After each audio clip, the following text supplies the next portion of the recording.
You ask Tiger to calculate. This deals with linear inequalities with one unknown.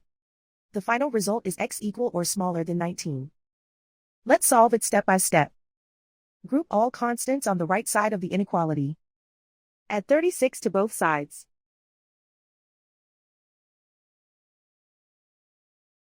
Simplify the arithmetic.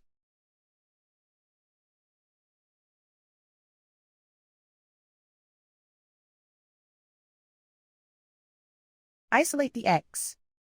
Divide both sides by 4.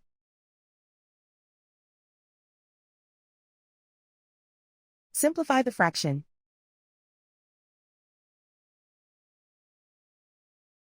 Find the greatest common factor of the numerator and denominator.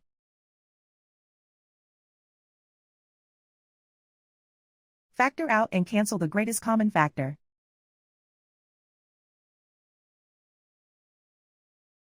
Plot the solution on a coordinate grid. And so the final result is x equal or smaller than 19.